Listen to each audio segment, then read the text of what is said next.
Okay, so you see something strange in the sky, lights doing things that just don't seem possible. What do? Brush it off, right? Just another weird thing you can't explain. But what if, just what if, those UFOs weren't alien spaceships, but instead, kind of like patches to the reality we live in?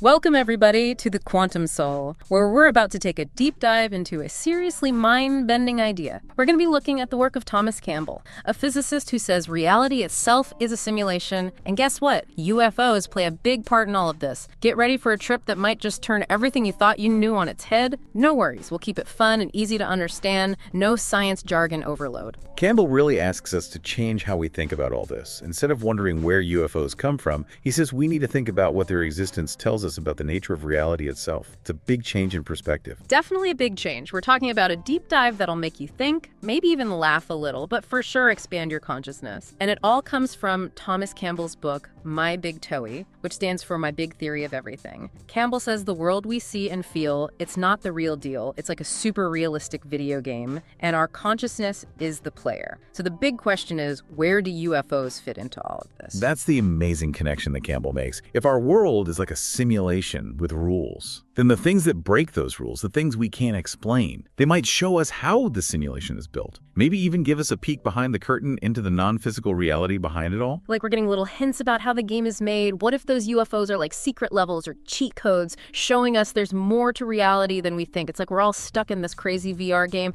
and we forgot that we even put the headset on, and then boom, a UFO shows up like a cutscene that makes you go, wait, is this all real? All right, let's unpack this from Campbell's point of view. Where do we even start? Well, the main idea in My Big Toey is that the physical stuff, the things we can see and touch, that's not the base level of reality. There's a bigger reality out there, a non-physical one, and consciousness is the driving force. He calls the physical reality PMR, for physical matter reality. Think of it like a virtual world generated by consciousness. And the laws of physics, they're just the rules of the game. So then, how do UFOs connect to all of this? He sees UFOs as glitches in the system, moments where things go haywire. Imagine the code of reality having a hiccup, and for a moment, the non-physical reality, the NPMR, as Campbell calls it, bleeds through into our physical world. It doesn't mean everything breaks down, just a temporary glitch. A little ripple in the fabric of space-time. I can imagine some people listening to this and thinking, wait, a simulation? That sounds pretty out there. It definitely pushes the boundaries of what we normally accept as real, and it's okay to be skeptical. But sometimes the craziest ideas lead to the biggest breakthroughs. Maybe by looking at reality this way, we can finally understand UFOs in a way that science hasn't been able to. Think about all the times in history when a crazy idea turned out to be true. Okay, let's get down to brass tacks. There are some famous UFO events like Roswell in 1947. How would Campbell's glitch idea explain something like that? Roswell is a perfect example. The official story kept changing, but lots of people who were there talk about a crashed object unlike anything we'd ever seen, materials with impossible properties, even stories of beings that weren't human. Campbell would say this was a major glitch, a big interaction between the NPMR and the PMR, the weird stuff they found. Maybe that was a glimpse of the non-physical structure of reality leaking into our world. A pretty different take on the whole thing. What about something more recent, like the Phoenix Lights in 1997? That was a huge event, with thousands of people seeing that giant V-shaped object. The Phoenix Lights are fascinating because of how many people saw it. It makes you wonder, could all those minds focused on the same thing have actually influenced the simulation? Remember, Campbell says consciousness is the key. Maybe the shared experience of so many people caused this phenomenon to manifest. It's like the observer effect in quantum physics, where just looking at something changes it. Exactly. Campbell takes that idea further.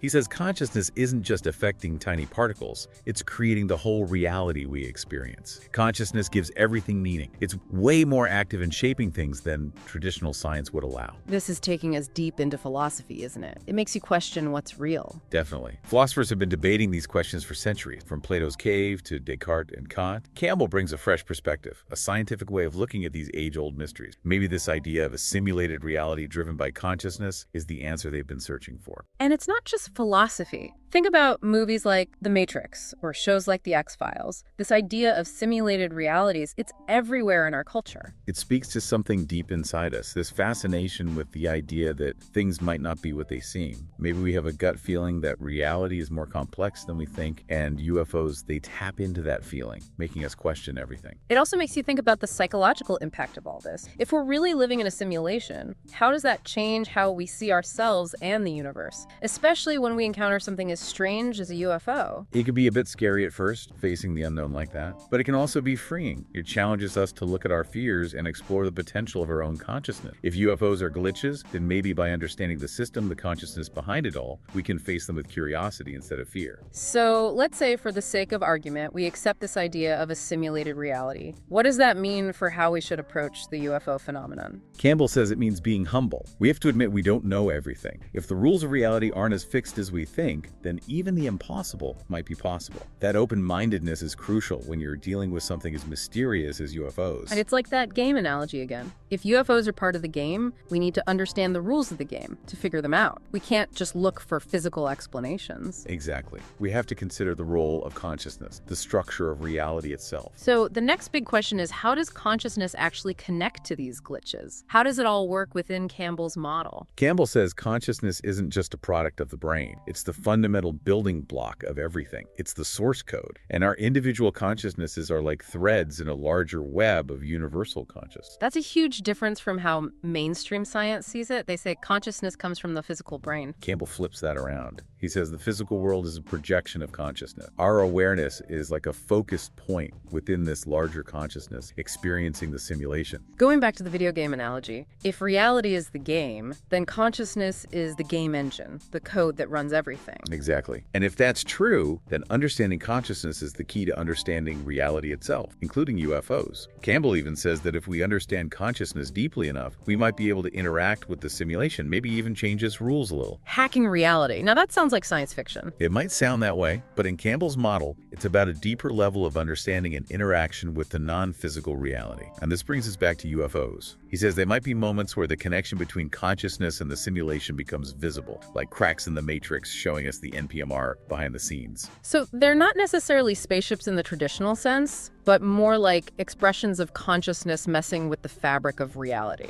That's one way to look at it. Maybe they're impossible movements, sudden disappearances, all those things that defy physics. Maybe they make more sense if we view them from outside the limitations of the PMR. It's like quantum physics, where observation affects reality. Maybe if our consciousness can detach and see things from a different point in the system, it changes our perception of UFOs entirely. That's a very real possibility in Campbell's model. Experiencing reality from outside the body could give us a whole new frame of reference for understanding what we're seeing. The idea of consciousness existing outside the body isn't new, is it? It comes up in a lot of different philosophies and spiritual traditions. True. Many traditions believe in a non-physical part of consciousness that can exist without the body. Campbell's unique contribution is that he tries to combine this ancient wisdom with his scientific background, creating a model that explains how out-of-body experiences might be possible and even tell us something about the nature of reality. But culturally, OBEs are often seen as mysterious, scary, even something to laugh at. It's unfortunate because mainstream science often dismisses them and popular culture turns them into horror stories. Campbell wants to show that OBEs are a natural ability, a way for us to understand reality more deeply, not something to be afraid of. So how do we explore this side of Campbell's ideas? He mentioned meditation earlier. Does that help with OBEs? Meditation is key. It helps quiet the mind and become more aware of the subtle aspects of consciousness. It doesn't guarantee an OBE, but some people find that consistent practice can lead to experiences that feel like leaving the body, or at least a sense of separation from the physical senses. The goal isn't necessarily to have an OBE, but to become more aware of consciousness beyond the physical level. So exploring OBEs and understanding our consciousness better could lead to a more complete understanding of reality, including UFOs. That's the potential that Campbell's framework offers. It expands our awareness beyond the physical senses and might give us a better grasp of the universe and our place in it, shedding light on things that traditional science can't explain. So what have we learned? We've gone deep into Thomas Campbell's ideas, from UFOs as glitches in a reality simulation to the power of consciousness and the possibility of out-of-body experiences. Campbell's message is clear. Be humble, be open to new ideas, and don't be afraid to question everything you think you know about reality. Now, after all of this, what do you think? How does this perspective on UFOs and consciousness resonate with you? It encourages us to think bigger, to go beyond what we think we know, and explore the incredible potential of our consciousness. We really want to know what you think about all of this. Hit that like button if you found this interesting. Share it with anyone who might enjoy a good mind-bending discussion, and let us know your thoughts, experiences, or even your own theories in the comments.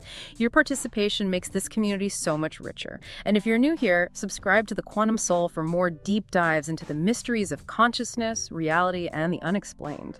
We love reading your comments and appreciate you being on this journey with us. If you want to go even deeper into Thomas Campbell's My Big Toey Theory, we have a special ebook just for you. It has more insights, practical exercises for exploring consciousness, and more thoughts on what we've talked about today. You can find a link to it in the pinned comment below this video. And take a look at the screen. You'll see 2 more videos from the Quantum Soul that you might find interesting. Click on one to continue your exploration of reality and consciousness. Before we go, one last question to ponder. If reality is a simulation, how does that change your feeling of having control over your own life?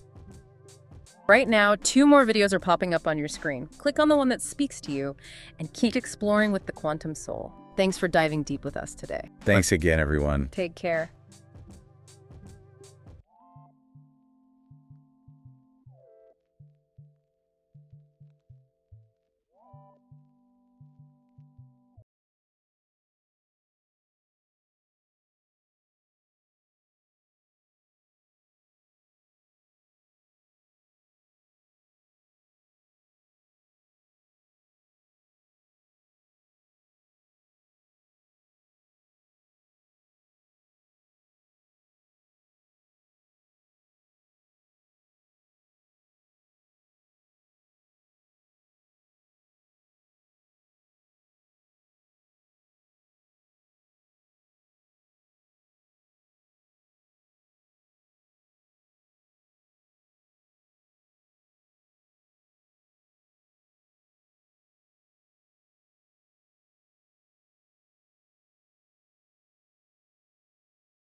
Until our next deep dive,